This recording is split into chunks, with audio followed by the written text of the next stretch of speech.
आदाब, नमस्कार। The red mic में आपका स्वागत है। मैं हूं सौरभ शुक्ला। उत्तर प्रदेश क्या पुलिस स्टेट बनता जा रहा है? उत्तर प्रदेश को पुलिस स्टेट नहीं बनने देंगे। सजा देने का हक कोर्ट को है, पुलिस को नहीं। ये सब सारी बातें सौरभ शुक्ला नहीं कह रहे हैं। ये सारी बातें पिछले हफ्ते इलाहाबाद हाई कोर्ट ने कही। किसको कही? उत्तर प्रदेश पुलिस को कही, क्योंकि पुलिस उत्तर प्रदेश में लगातार पैरों में गोली मारती है। आरोपी है, पैरों पर गोली मार दो, फिर भले उसको कोर्ट में बाद में कोर्ट से क्लीन चिट मिल जाए। लगातार उत्तर प्रदेश पुलिस की नीतियों पर सवाल उठते रहे हैं और यहां तक कहा था इलाहाबाद हाई कोर्ट ने कि ये जो नए अधिकारी हैं वो डिस्ट्रिक्ट कोर्ट्स में जो चीफ जुडिशियल मजिस्ट्रेट होता है यानी जिले का जज होता है उस पर अपने मन मार्फिक निर्णय देने के लिए दबाव बनाते हैं। कोर्ट कह रहा है कि पुलिस कोर्ट पर दबाव बनाती है। ये सब बातें कोर्ट ने कही। अब ये सारी बातें जब कोर्ट ने कही तो ये सब सारी बातें मुख्यमंत्री योगी आदित्यनाथ को शायद पसंद नहीं आई और उन्होंने खुद अपने पुलिस को डिफेंड किया है। मंगलवार को योगी आदित्यनाथ ने एक बयान दिया। उन्होंने कहा कि पुलिस गोली ना मारे तो क्या गोली खाए? जो जिस भाषा में समझे उसी भाषा में उसे समझाया जाए। उन्होंने कहा है कि पुलिस का काम अपराधियों की गोली खाना नहीं बल्कि उन्हें उसी की भाषा में जवाब देना है। उन्होंने कहा है कि अपराध पर उत्तर प्रदेश पुलिस की जीरो टॉलरेंस नीति है और इसमें किसी भी प्रकार का समझौता नहीं किया जाएगा। वो कहते हैं कि पुलिस ने गोली क्यों मारी, ये टिप्पणी की जाती है। अरे पुलिस गोली ना मारे तो क्या गोली खाए? ये बात मुख्यमंत्री योगी आदित्यनाथ कह रहे हैं। अब जो झूठी आरोपों में गोली मारी जाती है, जो झूठे केसों में लोगों के घरों पर बुलडोजर चला दिए जाते हैं, झूठे केसों पर मुख्यमंत्री योगी आदित्यनाथ विधानसभा में बयान देते हैं, सिर्फ अपराध का आरोप लगा है उस बुनियाद पर पैरों में गोली मार दी जाती है। और ये करते हैं पुलिस के अधिकारी प्रमोशन के लिए, क्योंकि यूपी में अगर प्रमोशन चाहिए तो आपको ये सब काम करने पड़ेंगे। तो जो जितनी ज्यादा पैरों में गोलियां मारेगा उसको उतना बढ़िया पोस्टिंग, उसे अच्छा प्रमोशन मिलेगा। ये बात हम नहीं कह रहे हैं, ये बात इलाहाबाद हाई कोर्ट ने कही थी। और उत्तर प्रदेश पुलिस तो हाई कोर्ट के शब्दों में जिला जज पर दबाव बनाती ही है अपने मन मुताबिक जजमेंट पाने के लिए नए अधिकारी। अब तो मुख्यमंत्री जी कह रहे हैं, वो कह रहे हैं कोर्ट को कि गोली ना मारे तो क्या गोली खाएं। तो ये आंकड़ा दे दे मुख्यमंत्री जी या उत्तर प्रदेश पुलिस या डीजीपी साहब कि जिनके पैरों में गोली मारी गई उनके द्वारा गोली चलाई गई तो गोली कहां गई, गोली कहां लगी? अभी उत्तर प्रदेश पुलिस के कई कारनामे आपने देखे हैं। हाल ही में अलीगढ़ में एक वीडियो वायरल हुआ था कि एक अपराधी की जेब में पुलिस खुद चाकू डालती है और फिर तलाशी लेती है, कहती है चाकू लेके घूम रहा है, चल अंदर। चाकू प्लांट करके चाकू रिकवर कर लिया, फिर उसमें पुलिस अधिकारी सस्पेंड हुए। इस पुलिस की बात कर रहे हैं योगी आदित्यनाथ कि पुलिस गोली ना मारे तो गोली खाए, इस पुलिस की बात कर रहे हैं। अभी हाल ही में अयोध्या में मोहित खान जो समाजवादी पार्टी के नेता हैं, उन्हें झूठे आरोप में फंसा करके उनके घर, उनकी बेकरी को बुलडोज कर दिया गया, 2 साल जेल में रखा गया और 2 साल बाद उन्हें कोर्ट ने बाइज्जत बरी किया। उनका ना डीएनए मैच हुआ, ना बयान थे, कुछ भी नहीं था। उनका घर गिराया गया तो बुलडोजर एक्शन को सेलिब्रेट किया गया। क्या यह काम कर रही है योगी की पुलिस? झूठे पॉलिटिकल स्कोर सेटल करने के लिए, राजनीतिक स्कोर सेटल करने के लिए झूठे केस कर रही है और कोर्ट से क्लीन चिट मिल रही है। तो क्या पुलिस और कोर्ट आमने सामने आ गए हैं? योगी आदित्यनाथ को ये नागवार गुजरा जब हाईकोर्ट ने यह कहा कि यूपी पुलिस स्टेट बनता जा रहा है। पहले आइए सुनते हैं कि योगी आदित्यनाथ जी ने क्या कहा है। हम लोगों ने तय किया जीरो टॉलरेंस फिर सब पे बराबर लागू होगा। अगर अपना व्यक्ति भी गलत करेगा तो उसके लिए भी वही कानून लागू होगा जो एक माफिया और अपराधी के लिए लागू होगा। कोई अपना पराया नहीं होगा। और हम लोगों ने इस मामले में जब कार्रवाई प्रारंभ की, प्रयास तो किया कि कानून के दायरे में रह करके करें, लेकिन बहुत बार होता है, आप भी इस बात को समझते होंगे भाई अगर सामने वाला व्यक्ति कानून से भयभीत नहीं है तो फिर उसको कानून के दायरे में ला करके कानून की भाषा समझाना तो फिर तात्कालिक परिस्थिति हो जाती है। बहुत बार लोग टिप्पणी करते हैं कि पुलिस ने गोली क्यों मार दी। अगर पुलिस गोली ना मारी तो क्या पुलिस गोली खाए? ये दोनों काम एक साथ नहीं चल सकते।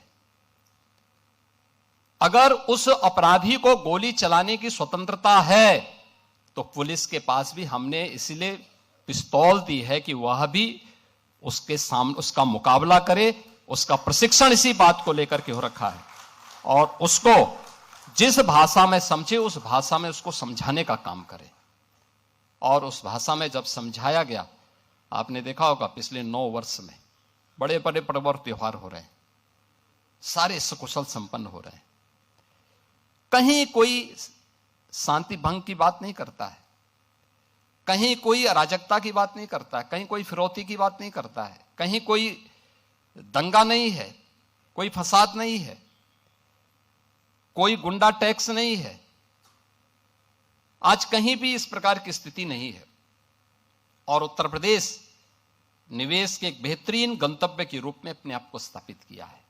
तो आपने सुना, योगी जी कह रहे हैं कि अगर अपराधी को गोली चलाने की स्वतंत्रता है तो पुलिस के पास भी पिस्तौल है, इसीलिए है कि वो उसका डटकर मुकाबला करे। वो कह रहे हैं कि पुलिस का प्रशिक्षण यानी ट्रेनिंग ही इसलिए होती है कि कोई अपराधी जिस भाषा में समझता है उसे उसी भाषा में जवाब दिया जा सके। उन्होंने कहा है कि हमने इसी भाषा में जवाब देना शुरू किया तो प्रदेश में बदलाव आया है। ये बात मुख्यमंत्री योगी आदित्यनाथ कह रहे हैं। मुख्यमंत्री ने कहा है कि भ्रष्टाचार और अपराध के खिलाफ ये लड़ाई बिना किसी भेदभाव के जारी रहेगी। अच्छा, भेदभाव के बिना? इस सवाल पर मैं कुछ नहीं बोलूं तो अच्छा है।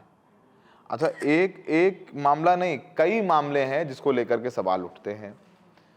अब आपको हमने बताया ही कि हाई कोर्ट ने किस तरीके से फटकार लगाई थी और एक और मामला सामने आया है। संभल का मामला आपको याद होगा ना, पिछले महीने संभल के सीजेएम विभांशु सुधीर ने एक जजमेंट दिया था जिसमें कंट्रोवर्शियल विवादास्पद एएसपी अनुज चौधरी के खिलाफ एफआईआर करने के आदेश दिए गए थे। संभल पुलिस के दूसरे अधिकारियों पर आदेश किए थे कि एफआईआर करें, क्योंकि एक पीड़ित पहुंचा था कोर्ट जिसके 3 गोलियां लगी। उसने कहा कि मैंने अपनी आंखों से देखा, कानों से सुना कि पुलिस वालों ने कहा कि इन पर गोली चला और मुझे 3 गोलियां लगी।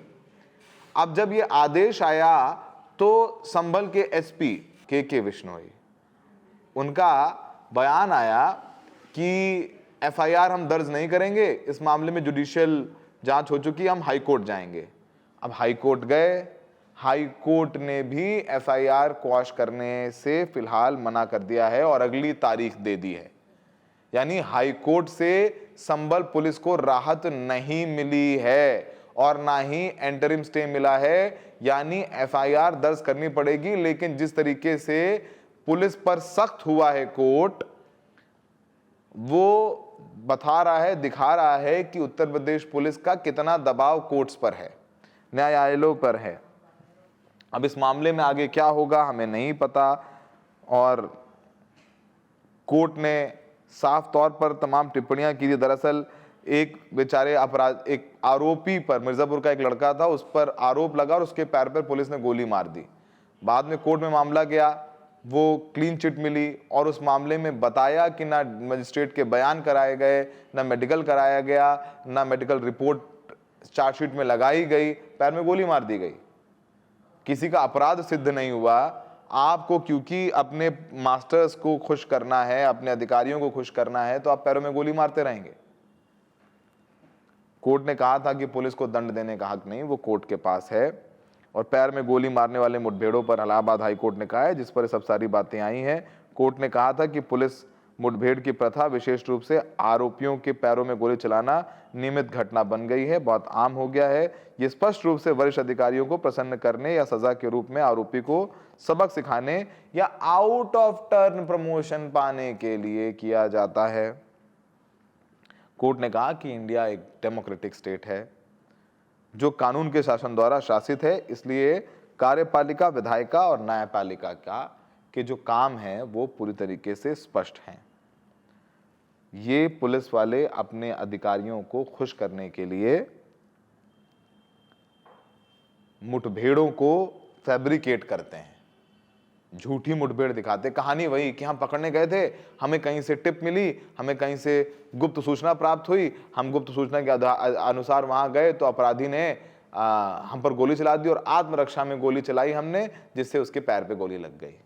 Same script every day, same script every day, same script every day, सैकड़ों के सेम स्क्रिप्ट। आप भी जानते हैं सच क्या है। फिलहाल अब इस पूरे मामले में आगे क्या होगा नहीं पता, लेकिन अभी संभल पुलिस को एक झटका हाईकोर्ट ने दे दिया है। एफआईआर जो अनुज चौधरी के खिलाफ दर्ज करने के आदेश हुए थे, उस पर फिलहाल रोक नहीं लगाई है हाईकोर्ट ने। ये मामला दूर तक जाएगा और हम इस मामले से जुड़े तमाम पहलुओं पर आपको जानकारी देते रहेंगे। हमें देखने के लिए बहुत बहुत शुक्रिया।